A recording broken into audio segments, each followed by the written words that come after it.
How's it going, Simon? How are you? I'm good. I'm good. Thank you. Sorry for that. I didn't know how it works, this link thing.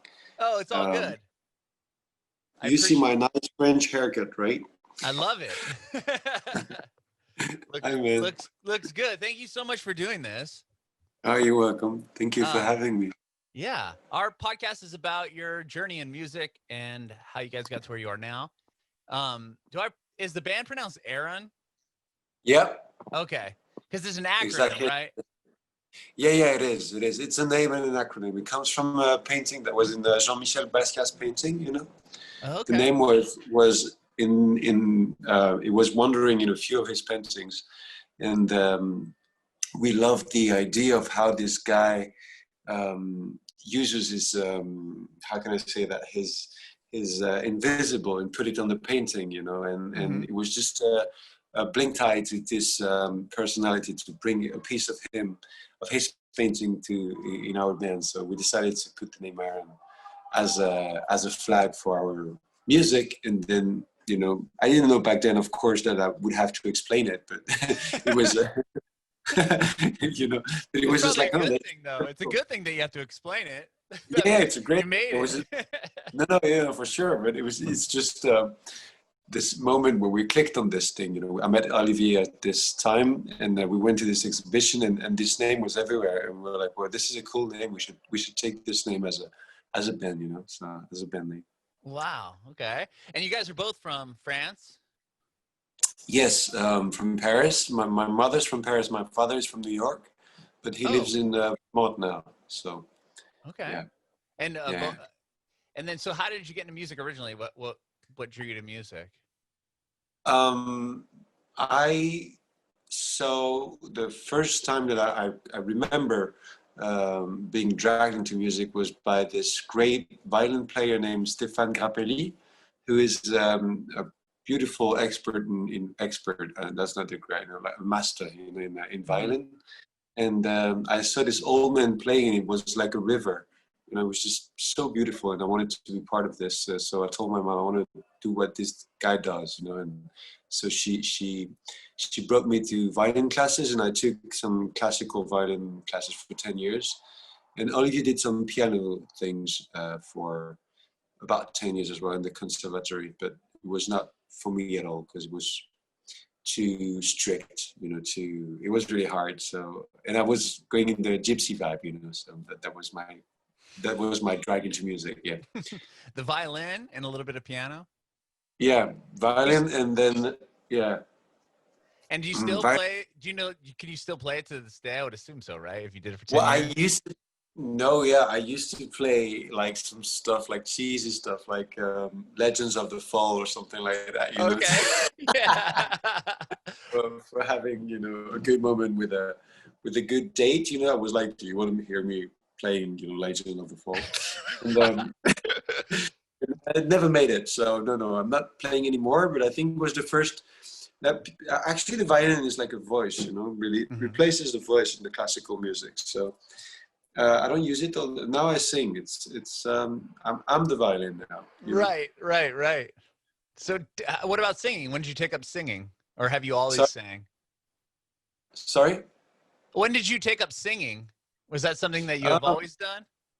Yeah, I wasn't really aware that I could sing, and it's just that I was writing a lot of poetry in my little notebooks, my Moleskine books, notebooks, and when I met Olivier, he was looking for men to do some stuff, you know, like some musical stuff, talking, and we met on that point that, okay, let's start and do some stuff, and I was like, well, I'm going to take my poetry as lyrics, so I started reading my poetry first. And then I was like, maybe I should try to sing, but it was never a goal of mine to be a singer. I was just expressing a feeling that was important to me. Still now, actually. I don't really see myself as a singer, actually. I see myself as I don't know what I see myself as. Performer? No, I don't know. It's really hard to describe. It's just, I'm trying to put feelings into songs, you know. I'm trying to pass the light that I have inside, in some ways, whether it is in music or paintings or anything, you know. Yeah. So always a writer. You're talking about taking notes in a notebook or writing poems. Um, Yeah, writing feelings, you know, I had this urge to express the invisible that was inside me. I have to put it down somewhere, you know. So yeah, that's my major thing. I'm always taking notes or doing sketches or always, I mean, right now, look, that's my table right now, you know. oh my So gosh. yeah, Wow. Oh, so you are like, yeah, you do like fine art aside from music then. yeah, that's what I studied actually. Yeah, the fine Oh, art. Well, yeah, I wanted to be interesting. painting. And actually, it's the same with Olivier. We see music as landscapes. As we talk to each other much more than technical stuff. We do exchange words about like what would it be if we had to. This is a rising sun coming out of the mountain. This is when we talk about songs. You know, we just like try to build them as we would build landscapes, much more than melodies and technical notes or stuff like that. We don't really talk like this. So there's always an image that comes first, and from the image comes the melody. Yeah, the songs. That's interesting. Yeah, What was this first musical project you ever started or joined? it was AaRON. Oh, it was. Okay. Yeah, So before, yeah. so what were you, so tell me how you guys met and started working on music together. Well, we met because I was writing lyrics for a friend of mine who is a filmmaker now, and at that time we were close to high school, right? And at that time she was having a musical project with this guy, and she wanted to do songs in English, but she was French, so she was like, "Can you write me stuff in English?" I was like, "Sure, I'm going to try."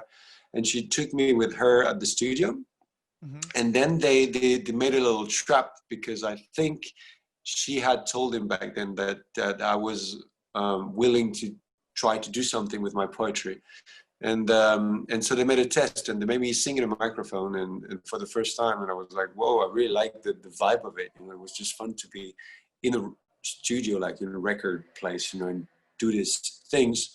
And so the guy was Olivier, and the next day Olivier said, "Would you like to come back? Because what we did yesterday, I think it's interesting. We have a basic, we have a nice base, an interesting base of music there. So let's do it again." I went there because I was involved into it, and by out of politeness, I was just like, I don't know this guy, but I said, so I just went there, you know, thinking that it would take me an hour and just like leave and have my drinks with my friends. Yeah. Anyway, and I ended up like spending like, I don't know, like so many hours there, and I loved it so much. And the first thing that we recorded together was the first song that is on the first album called, I think the name is Endless Song. Yeah. So Hmm. we loved it so much. There were the chemistry between the two of us was kind of magic. I was like, who is this guy? You know, I just want to go back. I just want to come back there. I just want to work with him again. And this is how it started. Yeah.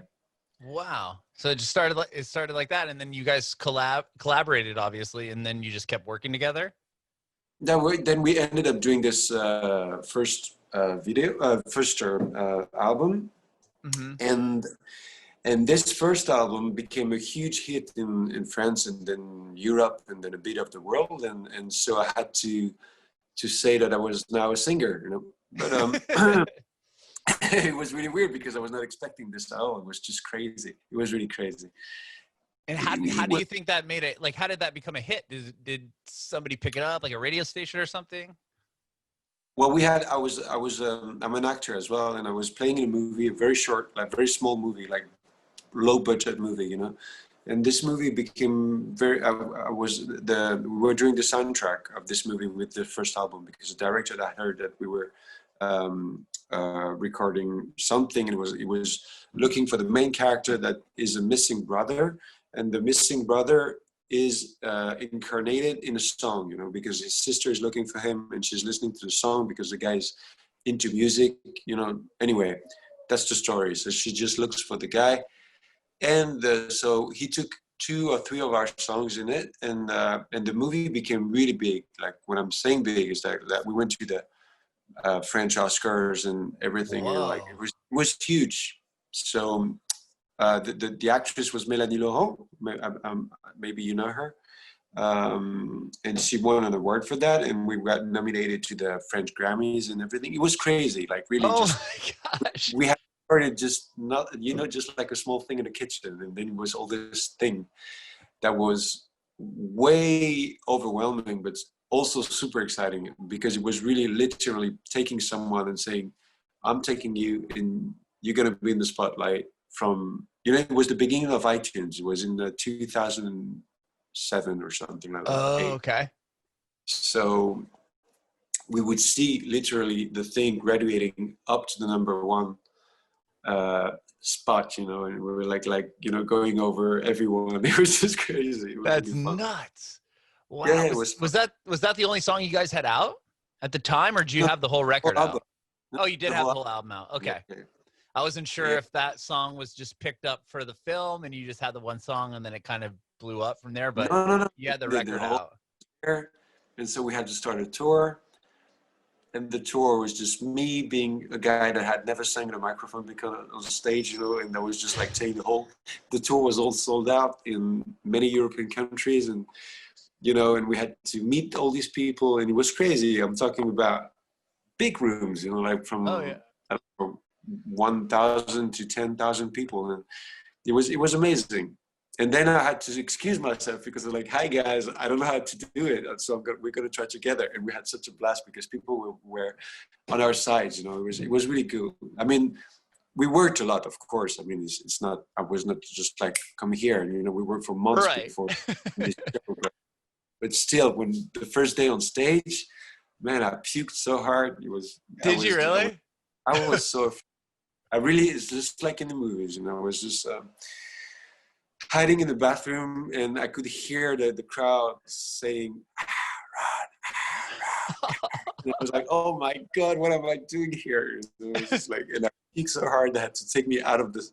I mean, it was really cliche, but that's the story, I think I'm having much more pleasure now. It's been about a bit more than 10 years, and then we've done several albums, and it continues. So then I learned how to be in this skin, and I love and the fact that it's shared now, it's wonderful because I'm enjoying every moment. For the first record with it was to me, it was a big mess. It was just fantastic looking back to it. But at that moment, I was just trying to not to crumble every minute. I was just like, what is going on? Is this really? Yeah. I had never dreamed about anything like this. Not even close. So, Yeah, it seems like like you guys were just kind of writing the lyrics, kind of just meeting people, and then it just kind of exploded from there, right? It was kind of quickly. Yeah, it was supposed to be very intimate, and it became, in the face of our lives, and so, Yeah, and then so that record obviously does very well. That tour, like talking about throwing up before the show and stuff, like was that the first show you guys played? Was that like the first date of the tour? Yeah. Oh my gosh! So you hadn't played a live show yet until the tour started? No, nothing. Never bars, never venues, never opening acts, never. Nothing. It was just a sold out tour. That's so crazy. Yeah, and I'm just looking back to it. I'm just thinking about the crew because we had a big crew with us, and they were crazy to put me there. They was just like, okay, we're gonna try. They were just feeling it. Like, I don't know. Wow. They were just like trusting us, or something. But I mean, Olivier had back then he had a few bands before, so he had been on stage before. He knew how it was, I was really the lone wolf there, the outsider, but all the other members, so they would take care of it, they knew how to teach me stuff. And the fact that, I decided to share my emotions on stage, and I would say to people, guys, you're not seeing, like, I mean, this is a process, it's going to be fun together, allowed me to fail. And then from this, I did not fail that much. It was just like, I was aware that I could fail and it was okay, That was my main goals. I didn't want to pretend that I was like this big, super, singer, anything. I was just like, I'm learning with you guys. That's cool though. That's crazy. So yeah, so the record is massive. Looks like it went gold twice. And yeah, I think platinum and everything. It went crazy. That's so crazy. And then from there, you guys put out the second record you did was Birds in the Storm. That also went gold twice. And was that kind of nerve-wracking? I mean, having a record like your first one that's super successful, you guys hadn't even played a show yet. You're selling out a tour, and now you have to do it again, right? Was that difficult going back in the studio and trying to, you know? It was really strange to me because I had to decide whether it was going to be my life or, you know, and I felt that I had so much to share still. And, you know, I just did. And we did this record and we were just, I mean, every time we do a record, like the next one's going to be out in 2 days or 3 days. We don't do so much, you know, it's only going to be the fourth one in more than maybe 12 years or something like that.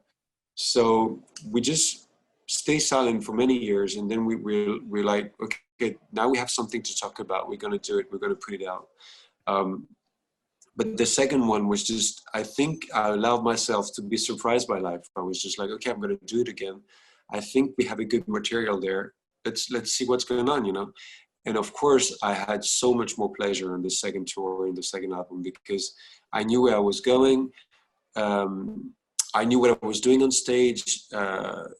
It was so nice to meet the people again, you know, to see them back coming, like all these people, all this, I don't know, I was, you know, all these planes, all this trains that we took, you know, and the tour bus and everything, the touring, everything was just, it was fantastic because then I was just like, okay, I am this kind of guy now. I'm going to do this, you know. It was a bubble, really. It is a bubble. I'm sure all the people you've talked to, it's always like this. It's this bubble of energy that you don't really understand. Time is stretched, you know. You don't really feel anything. You're just sharing your music, and people say, "Yeah, it's great." You know, it's just like, that's cool, you know. Yeah. Wow. Well, with that second record, were the tours bigger at this point now that you have the next album out? Like, was there a progression from the first record to the second one?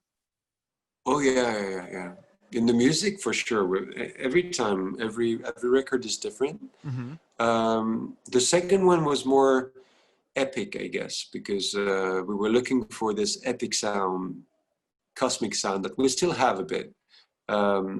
We were traveling, you know, it was really like we were traveling with the music.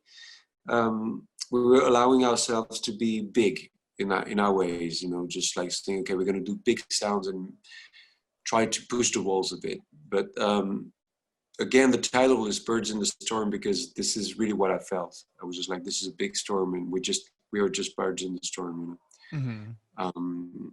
The third album was way more, not way more, but I think maybe it's closer to me now, but it was more interesting to me because I had stopped for 4 years maybe of touring and everything and stay silent. And when we came back, saying "We Cut the Night" is the title of the record, album, of the record. Yeah, I was living in New York just before that album came, just before recording that album, and the first song that came out was Blouson Noir, who is a song that I wrote on the Bowery in New York, you know, in the Boulevard, and I had this feeling that was swallowed by the city and the heat and the sweat and the noises and this concrete world, you know, and this energy that was way too big for me. So I wrote this song, then this song, because it became a big hit here. John Malkovich came in to open the act of it. And I saw that in the video. I was going to ask you about that. Cool. Yeah, because I wanted him to be this ambassador of the music. You know, I wanted him to be a forward. You know, like when you open a book and you're just like, okay, what I'm going to read there. Oh yeah. Like that. You know, you have this 4 lines saying, okay, you're going to go there, you're going to see this, and you're going to get that out of this book. Do you like it? And I wanted this guy, because he's way more than an actor. I wanted him to be the flag of this night that we were deciding to cut together. So this album was way more intimate, and it was really about sharing what's the invisible. I mean, the third album is really something, because then it's your life, you know. When you've been in this, I don't like the word business, but this is what it is, you know, and you've just been there, and you have to understand what you want to share, to be out of your comfort zone again, you know, a bit, just just a bit further, just a bit out of it, you know? Yeah. So it's interesting. With the sharks a little bit. You don't sit on your throne, you just go in places. I don't know. It's interesting that you say that the third record you were like, okay, we're doing this now. Like that's funny because you already had 2 records prior that went gold, and you're like, okay, now the third one, you know, we're doing this now. Yes, because you allow yourself to, it's really weird, you know. With Olivier, there is one thing that we share is that we never understand what's going on. We're just like, what the fuck, you know? Again, really, it's really weird. It's just like I'm still sharing. I mean, the fears that you have, the failures that you have, all the wrong angles that you have inside, we still have them. You know, nothing changes. Not success, not failure, anything. It's still, we are the same body, and we are the same. I mean, success can change something just for a minute, you know. It's a feeling that you have, and it grows just like love a little bit, or maybe a good day at the sun, you know. So this is good, but then it's still you, you know. So all your fears, all your way of seeing the life, it comes back, and you have to talk about it. You have to share it. The only thing the only rule that we have, I think, today is to allow ourselves to fail. And to try and to go in unknown places, we don't want to sit in, I mean, we know our tools now, we know how it works. So we just we try to push ourselves a bit further, you know, really, really just out of the comfort zone, where you're just like, you see the shore still, and you're like, okay, I know this place, and I'm going to go there and understand, try to understand my new lands, you know, what's there, you know, I know how to walk, let's go on this road, you know, like that. I've never been there, you know. Yeah. Well, that's interesting. Yeah. Well, it's interesting. Well, so you said you guys took a break, right, between Birds in the Storm and We Cut the Night. Yeah. You're talking about a little break. Is that what happened after that record as well? Because I mean, you have a new album coming out, but it's been what, another 5 years, right, between the two? Well, we're touring every time for 2.5 years, maybe, with the same. So it's not 5 years without doing anything, but it's still a bit of, we have to make a break and stop and understand what we want to talk about, because when you have a bit of a success, then there is this wave, and people are asking you, I mean, of course, to stay on the crest of it, you know, on the top of it, on the edge, and you always have to be there and say something and share and go to places and talk. And I'm more a quiet person, I think. When I don't have anything to say, I'm just like, okay, I want to go back in nature and stay in the silence. I mean, in the noise of nature. This is my good life, you know. And then you have to. I'm not saying the other one is a bad life. I'm just saying this is what I like. Out of this all, when you go to all these places, then there is this moment where you want to be in the quiet again. And from this, you have to understand what's in your bag and what's going to be your share, and what you will talk about. So this takes a little time, because you don't want to be a parrot. You don't want to be repeating every night, every day, every song the same thing. Even if it talks about love, there's so many shapes of love, so many different kind of stuff, you know, that you can share. You have to be ready, and then you have to be the reflection of who you are at that time that you're writing it. So it takes a little time. I don't know if it's a break, but it's a break from the public life. A little bit. Yeah. And with this new record, tell me a little bit about it. Well, the new one is the name is Anatomy of Light, and we were trying to understand what would be, because light is the first thing that everyone sees, right? It's the first thing that closes the shape that shapes the world, that shapes every form, every kind of form, and from the inner light to the little sparkle that one has in the night, to the match that scratches, you know, everything. I mean, there is always something that starts with light to me, from big fires to the little sparkle, you know. And then it was interesting to me to try to deconstruct it, and to try to put it in a matchbox and make it as an album, you know. And every song is a match ready to be scratched. The Flame was the first sparkle. I don't know if you heard it. The Flame is a song about freedom, and I think basically it's all All the ultra rev, the one that I'm sure you might have heard, is the one that is. I mean, every song is about freedom.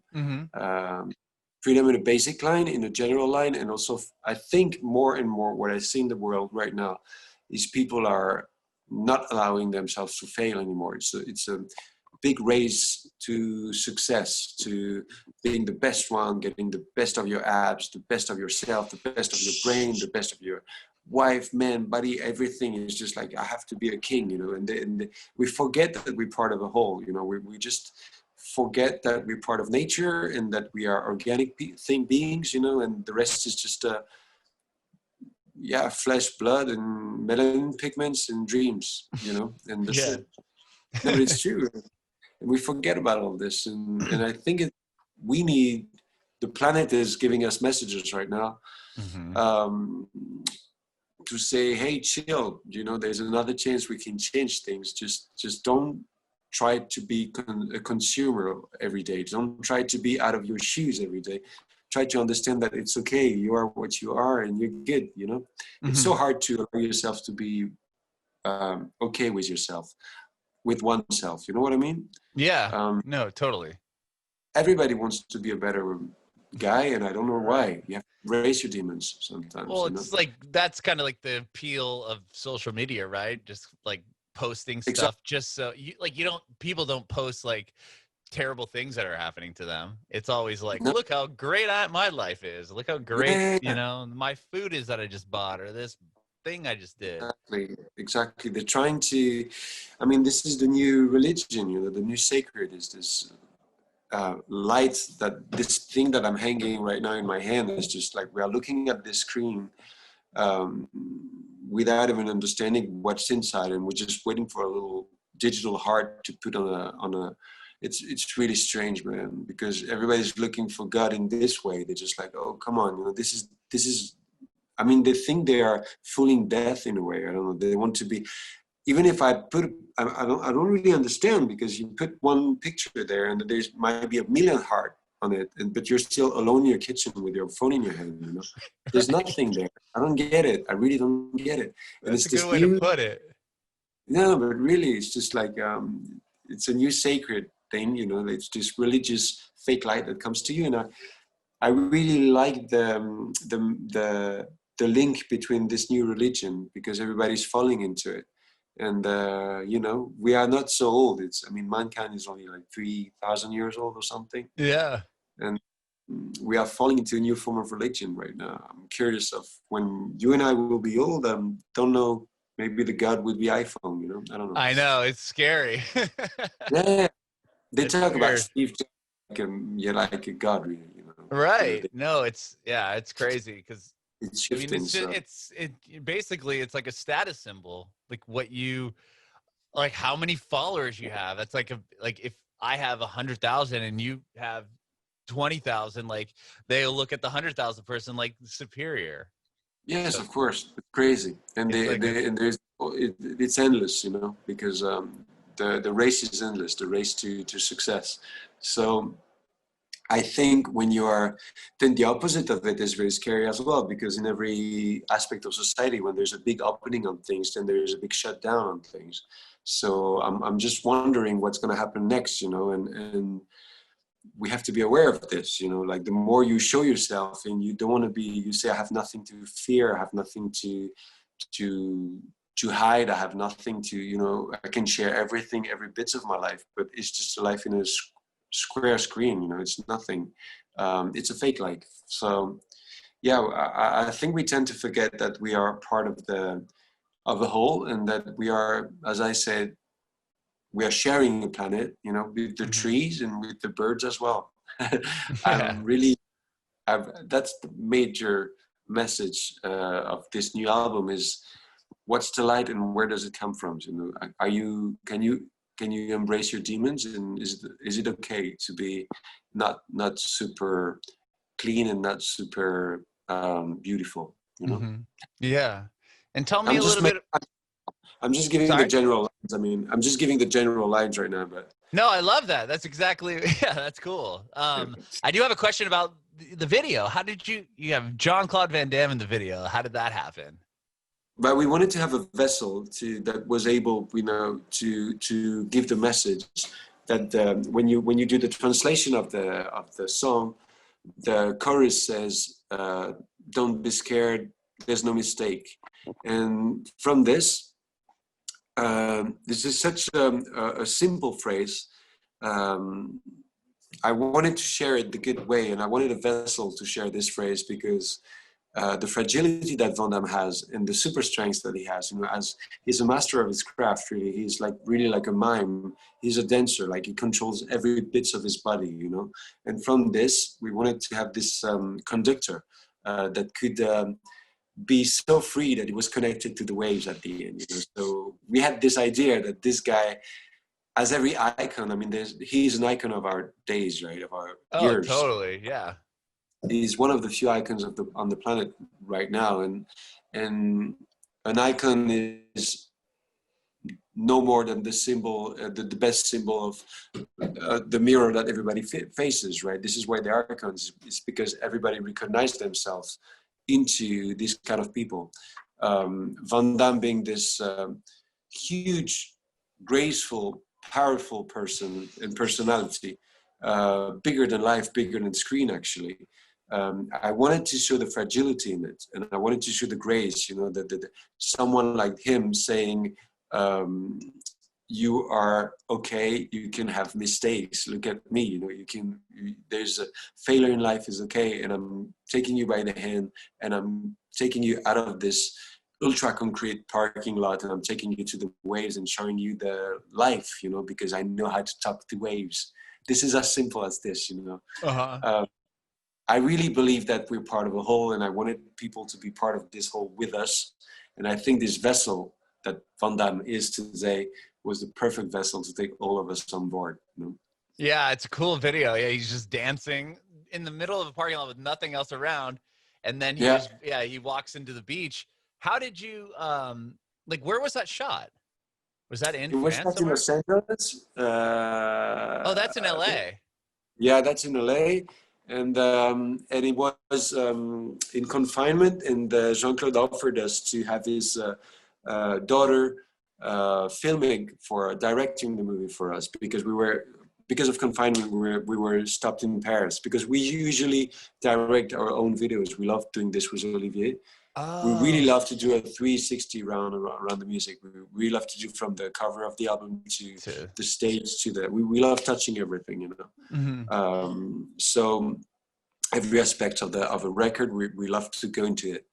But so yeah, and she's a director, and she offered to film her dad, and it was really fun because I think Chris, her brother, his son was holding the camera, and she was directing it, and we were editing it. It was so much fun to do. It was really cool. So much fun. Yeah. Yeah. So that was shot and everything during lockdown and post. Yeah, it was shot lockdown. Yeah. But they are such a great family. I remember big FaceTime meetings, and lots of fun. And it was really fun. That's cool. Tell me, how did coronavirus affect you guys? Were you on the road or anything when that happened? Sorry? Did coronavirus affect you guys at all? Were you on the road playing shows when it kind of got really bad, or no? No, but we are now. We are releasing this record, and the tour is postponed on next year. So I don't know what's going to happen there, and so yeah, we are affected. But then I also want to say that everything is not bad. It's also the planet that is healing. And when the whole planet was shut down on the human way in Paris, where I'm standing, I'm looking at the rooftops, and I could hear the birds. And it was fantastic, it was just, I was lucky enough to spend my time in a good place. Yeah. And I was just, of course, lots of problems comes out of it, mostly economically, but the nature says thank you, I think, a little bit. So. Oh, totally. I did see, because when it first happened, everyone shut down. I don't think it was in France. Maybe it was in Italy. But these canals that were always polluted and everything because people were just out and about all the time. Yeah, in Venice, the dolphins were jumping. That was crazy. Yeah. And then they had here in the States, up in Washington State, where the apple, like a lot of apples are, you know, apple trees are, there was like 3 apple, like, you know, types of apples that hadn't grown in like hundreds of years, that like See, three this is different ones crazy. popped up because nobody's out and But polluting. that's crazy to me. That's crazy messages, and I it's just, know. I just hope that everybody's going to remember this for a while. You know, I don't know if it's going to work, but to me, I mean, I know that in Paris, big change came out of this. Like now we have so many roads for bicycles, and they just came in. You know, like they just grew like grass. You know, on the floor. It was fantastic. In a month, now you can go like in Amsterdam or in Copenhagen. So many road for especially for bicycles and stuff like that. This is a big change, you know. People are starting to understand that maybe we don't need everything, and I don't know. I want to be optimistic, you know. I want to think that there's a solution.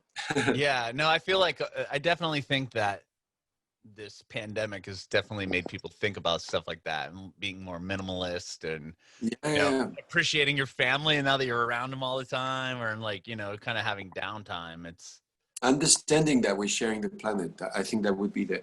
My father living in Vermont, he understands it more, of course, than the Parisian guy that I am. You know, because I'm just surrounded with concrete and you know, slate, you know, rooftops and everything. right. But him being there, um, he sees nature every day, and he understands it. You know, I think we need that. We need to take the children back in nature a little bit and show them that there's life everywhere around them. The tree is not just decorative; it's a living thing. You know, it's nice.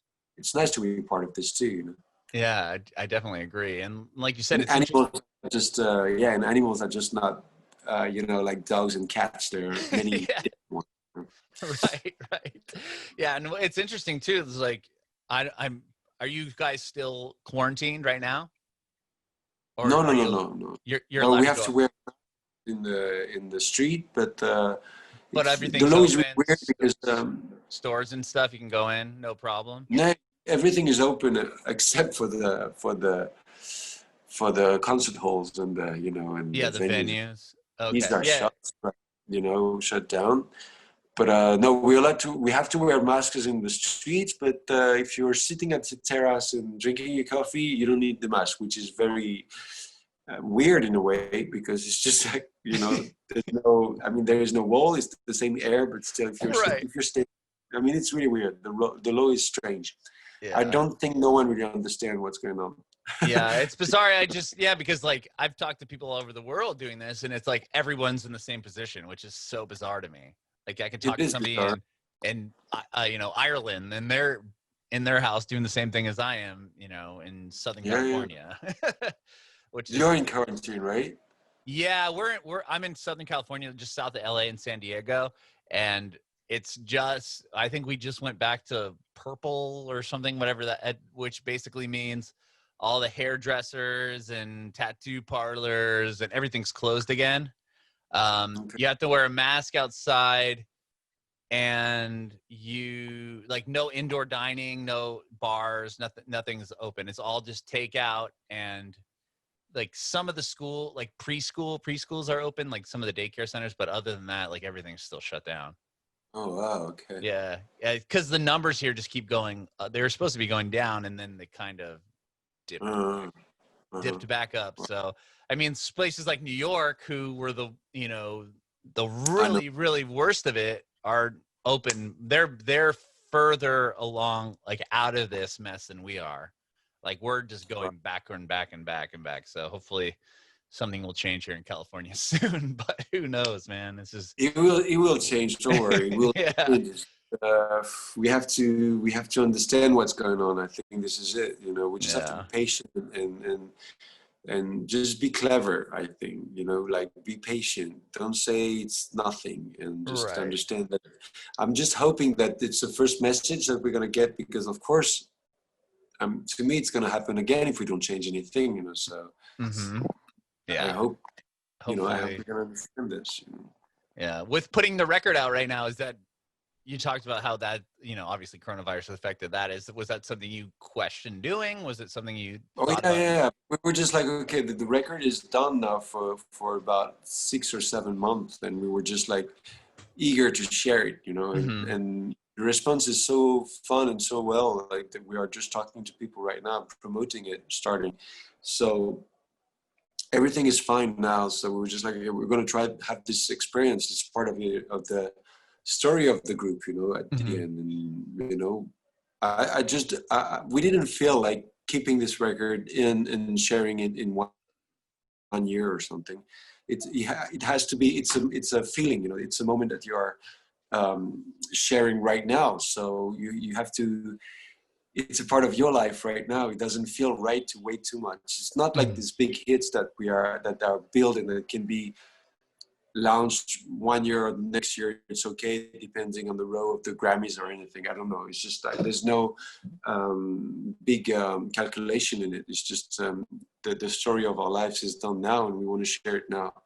Of course, we're super happy with what's going on with the first things that are out. But yeah, that video, is doing so well. It's been out less than a month and it almost has 1 million views. Yeah. 1 million views in the day of when the album is out. As a symbol, I think it's really cool. That's so cool. Yeah, definitely. Well, Simon, thank you so much for talking with me today. I really appreciate your time. Man. I have one more question for you before I let you go, if that's cool. I want to know if you have any advice for aspiring artists. Advice, I'd say, don't look for perfection too much. Try to share your heart and not something that you hear. It's really important to allow yourself to fail and to try things. People are really in their head these days and thinking, am I allowed to do this? Is it going to be cool enough? Am I part of the good guys, the bad thing? Am I being hip doing this? It's just like, share your heart, because you just have one heart. It's yours. It's your voice. Everyone has a voice. So if you connect the voice to the heart, something's good might come out of it. And if you're good, people are going to get it. So, and if you're not, at least you've tried, so don't polish yourself too much.